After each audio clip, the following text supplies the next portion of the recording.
Since the November 8th, the big push in the market has been about the digital space, what's happening in the digital side of the market. Bank Bazaar is bankbazaar.com. I'm sure a lot of our viewers are aware about that. The management is now joining us. Adhil Shetty, CEO and co-founder at bankbazaar.com. Firstly, Adhil, thank you so much for taking out time for us. A lot of our viewers would have seen a lot of ads of Bank Bazaar, but if you could just introduce the company, what does the company do? How is it a facilitator, and how essentially viewers can benefit out of this site? Right. So it's an online marketplace that helps users access financial products. So the financial product can be a banking product like a credit card, a debit card, a home loan, a car loan, a personal loan, or it can be an insurance product like health insurance, life insurance, or it can be investments and savings like mutual funds, debit card, FD. What the site does, right, is on your mobile phone using eKYC, eSign will allow you to access financial products in extremely convenient paperless fashion. So rather than talking to 10 different institutions and then applying using paper and then finding out several days later, everything happens on the mobile phone, and it happens in minutes, wherein you can take your credit card approval or set up your MF literally paperless in minutes. Right. So after 8th and 9th of November, what has been the sort of inquiry level? Are you equipped with such sort of people, such sort of manpower, the sort of increase that we've seen in the digital push? Yeah, so at Bank Bazaar, right, it's largely a digital business. So we look to process the entire application using technology. So systems are capable of scaling rapidly. When you ask about what has happened post demonetization, we break it into two categories. One is categories of products which really have picked up post demonetization, like credit cards, debit cards. We're also expecting now a lot of money from retail investors to go into mutual funds because they're giving good rates of return and are competitive.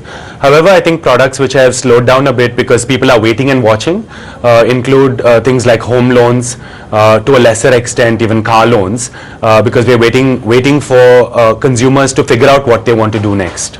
Right, but the sort of demand that you've seen, you expect a lot of people who would have probably come over a period of 2 years after this demonetization to actually come in the next 6 months? Yeah, absolutely right. I think in the past, even if you take some people who are in our parents' generation, right, they said that I have cash, I'm completely fine. But today, right, they have come on the site and taken a debit card. They've come on the site and they've taken a credit card because they realize that, I need to have that plastic in my wallet. So definitely, I think for the same user, what they need in their wallet, and for new users who've never touched credit card, debit card before or mutual fund before, today they realize that if I want to invest my money reasonably well, a mutual fund makes more sense for me now. So a lot of new people are coming into the system now.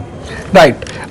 So one thing is, of course, the queries have increased, and as you said that you are digital, you would probably want to do, you can execute n number of contracts versus others. Correct. But banks had a lot of rush. Everybody in banks was just concentrating on cash, deposits as well as withdrawals that happen, even whether you are in loan, whether you are in fee processing or whatever that was happening. So how does the processing of these cards have happened in the last 1 month? Has there been a slowdown over there?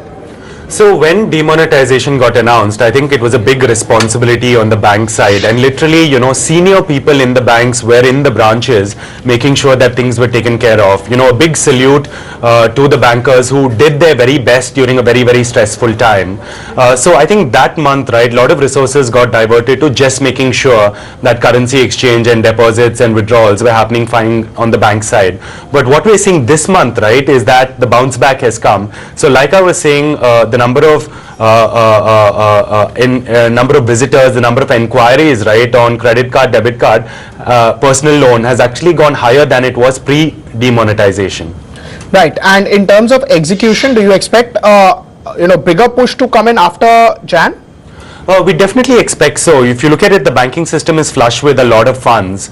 Now these funds need to be productively deployed by giving them out to customers, right? So we're expecting interest rates to fall. So across home loans, car loans, the MCLR cuts have already started to a certain degree with certain banks, and we're expecting over the next 6 months, right, that there will be a push out wherein a lot of new consumers will be offered access to banking products. Right. In terms of loan, can you just tell us a picture? So, initially there was a big risk off, people were just worried, and there was clearly a lot of bankers told us that nobody walked in for loan, nobody walked in for any products of banks. Has the home loan situation eased, especially for cars, especially for homes? Do you believe it will take a while before you start seeing again that applications for loans coming in? See, on the personal loan side, the recovery has been quick. So I think people, who need money for, let's say, a wedding, who need it for some kind of emergency expense, right? So I think that demand is very quick. It's a 3 lakh loan ticket that's come back. I think on home loan and car loan, we're expecting that the bounce back and the recovery will start very soon, as early as next month. I think in the initial phase, right now that the currency has been demonetized, land transactions also, people are waiting to discover price. But I think that hopefully we'll start seeing the green shoots and the positive signs start coming in on that front too. Right, and in terms of how would Bank Bazaar invest into it? I'm sure that you would also be looking to increase your volumes, take a big share of this digital space. Do you expect a lot more investment into education for public? Like, a lot of people would not know how to use bankbazaar.com. Yeah, absolutely. See, we have about 9 million visitors who come and access the site. A majority of those are actually on the mobile phone. It's very, very interesting. We have more than 50% of our users in mobile. I think there are two major initiatives on our side. One is on December 8th, there was an RBI notification on KYC.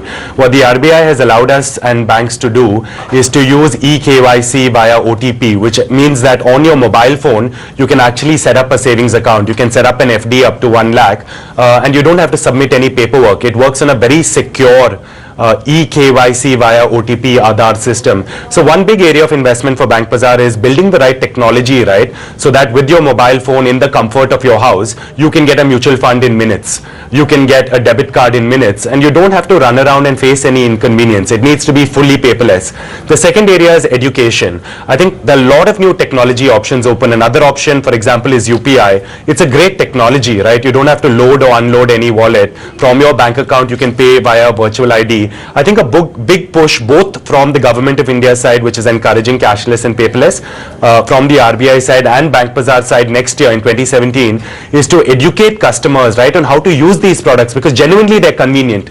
They're more convenient than the old ways of doing things. But I think there's always a small obstacle when you try something new. So we're trying to teach people that, hey, open your mobile phone, just check for the best rates, apply online, get approval online, and you don't have to run around. It's paperless. Right. In terms of credit card usage, or probably using of cash versus digital money, one of the key problems that a lot of people face is whenever you go, say, to a path lab or to a restaurant who's not very digital, they would say that we would take 1% extra or 2% extra on your card rather than the cash that you would give.